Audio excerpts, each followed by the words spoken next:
Hello, ഇന്നത്തെ കഥയിലേക്ക് എല്ലാവർക്കും സ്വാഗതം. ഷാരി നേരെ രാഹുൽ ഇടയ്ക്കുന്ന തല്ല് കൂടിയിട്ട് പോയിട്ടുണ്ടായിരുന്നത് മറ്റൊരു ഡോക്ടറെ കൂടെ കാണാൻ വേണ്ടിയിട്ടായിരുന്നു. അപ്പോൾ അദ്ദേഹത്തിൻ്റെ അരികിൽ പോയിട്ട് വീണ്ടും അതേപോലെ തന്നെ മുടികളൊക്കെ കൊടുത്തിട്ട് ഷാരി പറയുന്നുണ്ട്, വേണ്ടതെല്ലാം ഞാൻ കൊണ്ടുവന്നിട്ടുണ്ട്, എനിക്ക് എത്രയും പെട്ടെന്ന് ഇതിനൊരു മറുപടി കിട്ടണം, എൻ്റെ കൂട്ടുകാരിയുടെയും മകളുടേതുമാണ്. അപ്പോൾ അദ്ദേഹം പറയുന്നുണ്ട്, അതിന് വലിയ പാടൊന്നുമില്ല, പിന്നെ ഇതിനെക്കൊണ്ട് എന്തെങ്കിലും തലവേദന ഉണ്ടാവുമോ? ഏയ്, ഒരു തലവേദനയുമില്ല എന്ന് പറഞ്ഞുകൊണ്ട് കയ്യിലിരിക്കുന്ന കുറച്ച് പൈസ എടുത്തിട്ട് അദ്ദേഹത്തിന് നീട്ടുകയാണ്. ഇത് സാർ വെച്ചോ, ഇനിയും വേണമെങ്കിൽ തരാം, പക്ഷേ കൃത്യമായിട്ടുള്ള റിസൾട്ട് തന്നെ കിട്ടണം. അപ്പോൾ അവരും പറയുന്നുണ്ട്, ഓക്കെ, നാളെ തന്നെ പറയാം. പിന്നെ എത്ര വർഷമായി ഈ കൂട്ടുകാരിയുടെ കൂടെയും കുട്ടി ജീവിക്കുന്നു? 10-24 വർഷമായി. അപ്പോൾ അയാൾ ചോദിക്കുന്നുണ്ട്, ഓ, ഇത്രയും വർഷം ഒരുമിച്ച് ജീവിച്ചിട്ട് ഇനി സത്യം അറിയേണ്ട ആവശ്യമുണ്ടോ? അപ്പോൾ ഷാരി അതിന് മറുപടിയൊന്നും പറയാതെ നിൽക്കുകയാണ്. അപ്പോൾ ഡോക്ടർ ചോദിക്കുന്നുണ്ട്, ആർക്കാ സംശയം, പെൺകുട്ടിക്കാണോ അതോ മാഡത്തിൻ്റെ കൂട്ടുകാരിക്കാണോ? ഫ്രണ്ടിനാണ് സംശയം, മകൾക്കൊന്നും അറിയില്ല. അപ്പോൾ ഡോക്ടർ ചോദിക്കുകയാണ്, മകളെ അന്വേഷിച്ച് വേറെ ആരെങ്കിലും വന്നായിരുന്നോ? അതിനും ഷാരി മറുപടിയൊന്നും പറയാതെ നിൽക്കുന്നുണ്ട്. അപ്പോൾ അദ്ദേഹം ചോദിക്കുന്നുണ്ട്, ഷാരി എന്താ ഒന്നും മറുപടി പറയാത്തത്? അത് അവളുടെ മകളുടെ കാര്യത്തിൽ അവകാശം ഉന്നയിച്ച് 1-2 ആൾക്കാർ വന്നിട്ടുണ്ട്, സത്യം അറിഞ്ഞിട്ട് വേണം അവരെയൊക്കെ കോടതിയിൽ കയറ്റാൻ. അപ്പോൾ അദ്ദേഹം പറയുന്നുണ്ട്, ശരി, നാളെ മറുപടി തരാം, കൃത്യമായ മറുപടി നാളെ അറിയാൻ പറ്റും. ശരി സർ. അദ്ദേഹം അവിടുന്ന് പോയെങ്കിലും ഷാരിയുടെ മനസ്സിങ്ങനെ അസ്വസ്ഥമായിട്ട് അവിടെ തന്നെ ഇരുന്നുകൊണ്ടിരിക്കുകയാണ്. പിറ്റേന്ന് നേരം വെളുത്തതും ഷാരി വേഗം അമ്പലത്തിലേക്കാണ് പോകുന്നത്. ദൈവത്തിന് മുന്നിൽ നിന്ന് കരഞ്ഞുകൊണ്ട് അവർ ഉള്ളുരുക്കി സ്വയം പറയുകയാണ്, എൻ്റെ കുഞ്ഞ് എൻ്റേത് തന്നെ ആയിരിക്കണേ, അങ്ങനെയാണ് എൻ്റെ വിശ്വാസം. എവിടെയൊക്കെ അവരുടെ ഉള്ളിലും ആ ഒരു സംശയം വന്നിട്ടുണ്ടായിരുന്നു, സരിയു സ്വന്തം മകളല്ല എന്നുള്ളൊരു സംശയം. പ്രാർത്ഥിച്ചിട്ട് തിരിഞ്ഞു നോക്കുന്ന സമയത്താണ് കല്യാണിയും കിരണും കൂടെ അങ്ങോട്ടേക്ക് വരുന്നത് അവർ കാണുന്നത്. കിരണും കല്യാണിയും ഷാരിക്ക് അരികിലെത്തിയ സമയത്ത് അവരുടെ മുഖം ഇങ്ങനെ വിഷമത്തോടെയാണ് ഉണ്ടായിരുന്നത്. സാധാരണ പോലുള്ള ആ ഒരു പ്രകമ്പനം കൊള്ളലോ അഹങ്കാരം കൊള്ളലോ ഒന്നും ഉണ്ടായിരുന്നില്ല. അപ്പോൾ കിരൺ ചോദിക്കുന്നുണ്ട്, ഇപ്പോൾ മിക്കപ്പോഴും അമ്പലത്തിൽ വരുന്നുണ്ടല്ലോ? അപ്പോൾ അതിന് മറുപടി പറയാതെ ഷാരി നിൽക്കുമ്പോൾ കല്യാണി പറയുന്നുണ്ട്, അല്ല, സാധാരണയായിട്ട് ഈ ഭാഗത്തൊന്നും കാണാറില്ല, അതുകൊണ്ട് ചോദിച്ചതാ. അപ്പോൾ ഷാരി മറുപടി പറയുന്നുണ്ട്, അമ്പലത്തിനകത്ത് വെച്ചൊരു സംസാരം വേണ്ട, ഞാൻ പുറത്തു നിൽക്കാം. അപ്പോൾ വലിയ താല്പര്യമില്ലാത്ത മട്ടിൽ കിരൺ പറയുന്നുണ്ട്, നിൽക്കണം എന്നില്ല, ഏതായാലും കണ്ടതല്ലേടാ, സംസാരിച്ചിട്ട് പോകാം. അവരവിടുന്ന് പോയ സമയത്ത് കല്യാണി കിരണിനോട് പറയുന്നുണ്ട്, എന്തോ ടെൻഷനുണ്ട്, അതാ ദൈവത്തിൻ്റെ കാല് പിടിക്കാൻ വന്നിരിക്കുന്നേ. അത് ഉറപ്പല്ലേ? കിരണും പറയുന്നുണ്ട്. അങ്ങനെ പ്രാർത്ഥനയൊക്കെ കഴിഞ്ഞിട്ട് പൂജാരിയെ കാണുന്ന സമയത്ത് അദ്ദേഹം ചോദിക്കുന്നുണ്ട്, ഇപ്പം രണ്ടുപേരും ഒരുമിച്ച് ഇങ്ങോട്ടേക്ക് കാണാറില്ലല്ലോ? അപ്പോൾ പുഞ്ചിരിച്ചുകൊണ്ട് കിരൺ പറയുന്നുണ്ട്, നല്ല തിരക്കാണ്, പിന്നെ കല്യാണിക്കൊരു അവാർഡ് കിട്ടിയതൊക്കെ അറിഞ്ഞായിരുന്നല്ലോ? ഓ, അറിഞ്ഞു, അന്നത്തെ ദിവസം സാറ് പറഞ്ഞതനുസരിച്ച് പ്രത്യേക വഴിപാട് കഴിക്കുകയും ചെയ്തു. അതിൽ പിന്നെ വർക്ക് കുറച്ച് കൂടി, ഇപ്പോൾ നിന്ന് തിരിയാൻ സമയമില്ല, കിരൺ പുഞ്ചിരിച്ചുകൊണ്ട് പറയാണ്. അപ്പോൾ പൂജാരി പറയുന്നുണ്ട്, എന്നാലും മോള് മിക്ക ദിവസവും ഇവിടെ വരാറുണ്ട്, മോളുടെ അമ്മയും. അപ്പോൾ ചിരിച്ചുകൊണ്ട് കല്യാണിയും പറയുന്നുണ്ട്, എത്ര തിരക്കുണ്ടായാലും എനിക്ക് ദേവിയെ വിട്ടുകൊണ്ടൊരു കളിയില്ല. അതിനുശേഷം പ്രസാദവും വാങ്ങി ദക്ഷിണയും കൊടുത്ത് ഒന്നുകൂടി പ്രാർത്ഥിച്ച ശേഷം രണ്ടുപേരും അമ്പലത്തിൽ വലം ചുറ്റുമാണ്. അതിനുശേഷം കിരൺ പറയുന്നുണ്ട്, ഒരാൾ പുറത്ത് കാത്തിരിക്കുകയല്ലേ, കാണാം, എന്തായാലും അവരുടെ സംസാരം കേൾക്കാം, മകളുടെ കാര്യത്തിൽ അവരെന്താ തീരുമാനത്തിലെത്തിയെന്ന് അറിയണ്ടേ? രണ്ടുപേരും താഴെ ഇറങ്ങി വരുന്ന സമയത്ത് ഷാരി അവിടെ കാത്തു നിൽക്കുന്ന കാണുന്നുണ്ട്. അടുത്ത് വന്ന സമയത്ത് കിരൺ ചോദിക്കുന്നുണ്ട്, മോളുടെ കാര്യത്തിൽ ഒരു തീർപ്പുണ്ടായില്ലേ? അപ്പോൾ ഷാരി കുറച്ചൊരു അഹങ്കാരത്തോടെ തന്നെ പറയാണ്, തീർപ്പുണ്ടാവുമെടാ, എന്നിട്ട് വേണം നിൻ്റെയൊക്കെ നാടകം പൊളിക്കാൻ. അപ്പോൾ കിരൺ പറയുന്നുണ്ട്, പൊളിക്കുന്നതൊക്കെ കൊള്ളാം, സരയു നിങ്ങളുടെ മോളല്ലെന്ന് സത്യസന്ധമായൊരു അന്വേഷണം നടത്തിയാൽ നിങ്ങൾക്കത് ബോധ്യമാവും, അത് ഉറപ്പാ. അത് കേൾക്കുന്ന സമയത്ത് ഷാരിക്ക് ഒന്നുകൂടെ ടെൻഷൻ ആവുന്നുണ്ട്. അപ്പോൾ കിരൺ പറയാണ്, എന്നിട്ട് അത് മറച്ചുകൊണ്ട് പോയിട്ട് അങ്കിളിനോട് സത്യങ്ങൾ വെളിപ്പെടുത്തിയാൽ പിന്നെ ഞാൻ പറഞ്ഞല്ലോ, അങ്ങനെ സംഭവിക്കുകയാണെങ്കിൽ സരയുവിൻ്റെ കാര്യത്തിൽ പിന്നീട് വിധി പറയുന്നത് കോടതിയായിരിക്കും. ഷാരി ഒരു മറുപടിയും പറയാതെ കേട്ടു നിൽക്കുമ്പോൾ കല്യാണി പറയുന്നുണ്ട്, താരാൻ്റെ ഉറപ്പായിട്ടും കേസ് കൊടുക്കും, പിന്നെ കോടതി തെളിയിച്ചോളും സരയു ആരുടെ മോളാണെന്ന്. അപ്പോൾ ദേഷ്യത്തോട് ഷാരി പറയുന്നുണ്ട്, അതിനു മുമ്പ് ഞാൻ തെളിയിക്കൂടാ, എന്നിട്ട് നിൻ്റെയൊക്കെ മുമ്പിൽ വരും, അത് കഴിഞ്ഞ് നിൻ്റെ അങ്കിളിനോട് പോയി സത്യങ്ങൾ പറയും, അങ്ങേര് ഇത്രയും ദിവസം വഞ്ചിക്കപ്പെടുമായിരുന്നെന്ന് അറിയട്ടെ, നിൻ്റെയൊക്കെ മനസ്സെന്തായിരുന്നെന്ന് അങ്ങേര് അറിയട്ടെ. അപ്പോൾ കിരൺ കൂളായി നിന്നിട്ട് പറയാണ്, ഈ പന്തയത്തിൽ നിങ്ങളെ തോൽക്കുള്ളൂ. കിരണിൻ്റെ ആ ഒരു കോൺഫിഡൻസ് കാണുന്തോറും ഷാരിക്ക് വീണ്ടും വീണ്ടും ഭയം കൂടുന്നുണ്ടായിരുന്നു, പക്ഷെ അത് പുറത്ത് പ്രകടിപ്പിക്കുന്നില്ലായിരുന്നു അവർ. അപ്പോൾ കിരൺ പറയുന്നുണ്ട്, ഇപ്പം തന്നെ നിങ്ങൾ ശരിക്കും സത്യങ്ങൾ തിരിച്ചറിയേണ്ടതാണ്. അപ്പം കല്യാണി പറയുന്നുണ്ട്, ചിലപ്പോൾ ഇവർ സത്യങ്ങളൊക്കെ അറിഞ്ഞു കാണും കിരണേട്ടാ. അപ്പോൾ ഷാരി പറയാ, ഞാനൊന്നും അറിഞ്ഞിട്ടില്ല, ഇനി അറിഞ്ഞാലും നീയൊക്കെ പറയുന്നത് ദൈവത്തിന് നിരക്കാത്തതാണെന്ന് എനിക്ക് ഉറപ്പാ. ഞാൻ പ്രസവിച്ച മോൾ എൻ്റെ മോളല്ലെന്നാണോ നീയൊക്കെ പറയുന്നത്? അത് കേട്ടപ്പോൾ കിരണിൻ്റെ ദേഷ്യം വരാണ്. അതെ, നിങ്ങളൊരു കുഞ്ഞിനെ പ്രസവിച്ചിട്ടുണ്ടായിരുന്നു, ആ കുഞ്ഞ് അപ്പം തന്നെ മരിച്ചു. അത് കേട്ടപ്പോൾ ഷാരി ഇങ്ങനെ ഷോക്കായി നിൽക്കുകയാണ്.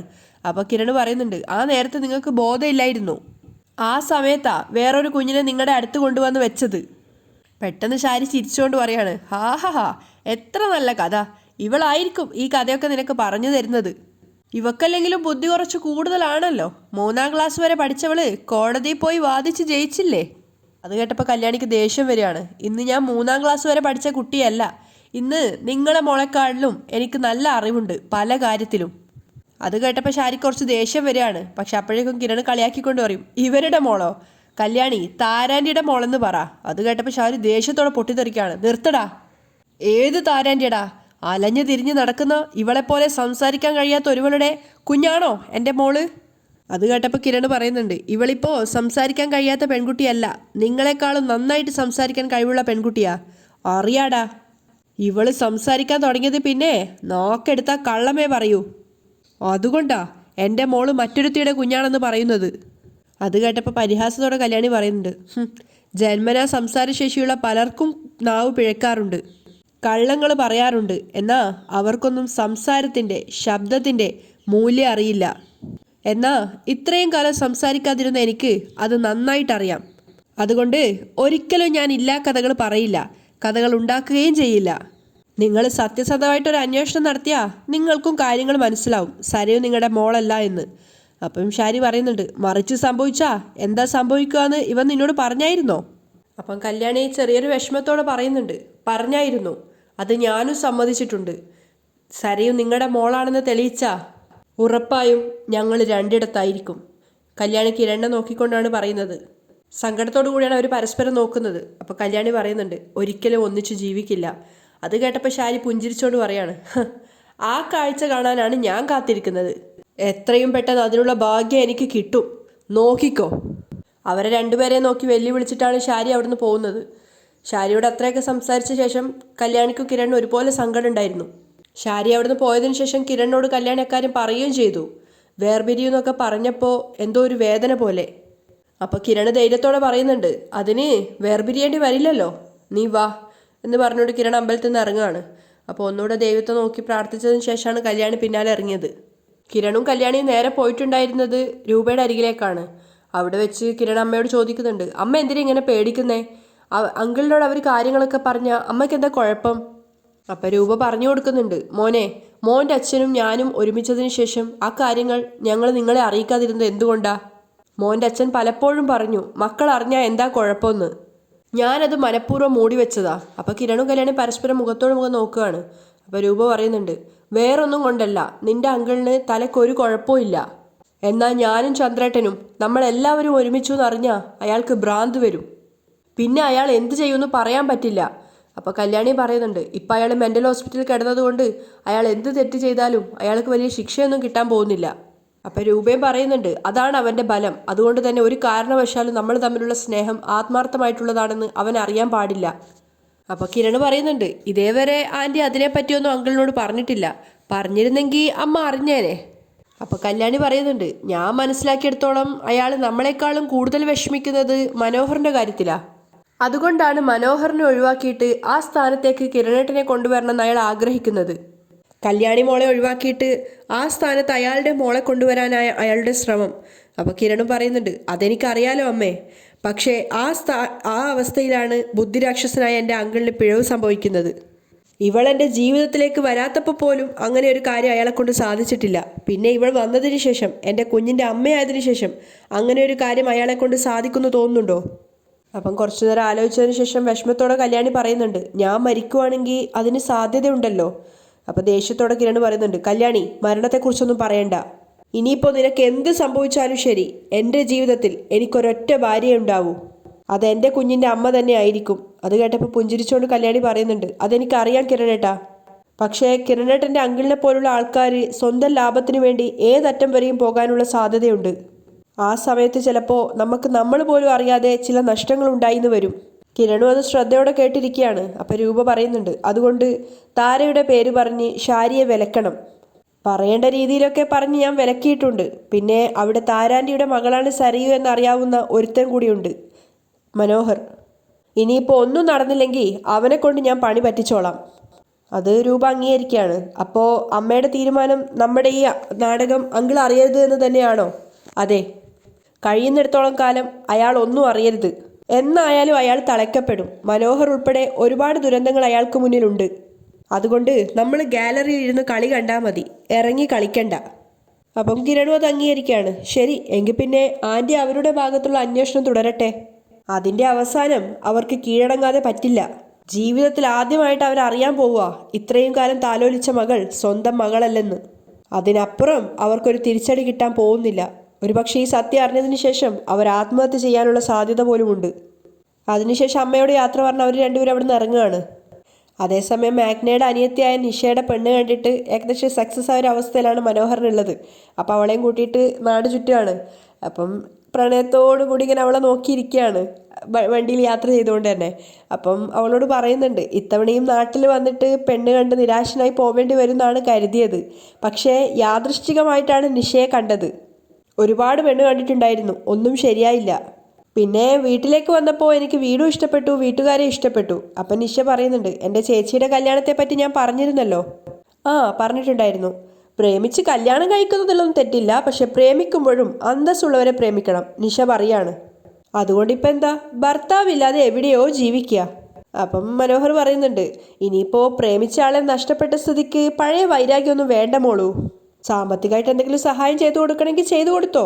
നിങ്ങൾ 2 മക്കളല്ലേ, അപ്പോൾ അമ്മയുടെ അച്ഛൻ്റെയും സ്വത്തുക്കളുടെ ഒരു പാതി ആ കുട്ടിക്ക് അവകാശപ്പെട്ടതല്ലേ, അതങ്ങ് കൊടുത്തേക്കണം, മനോഹർ പറയാണ്. അപ്പം നിഷ ദേഷ്യത്തോടെ പറയുന്നുണ്ട്, എൻ്റെ അച്ഛൻ്റെ അമ്മയുടെ നെഞ്ചിൽ ചവിട്ടിയിട്ടാണ് അവൾ പോയത്.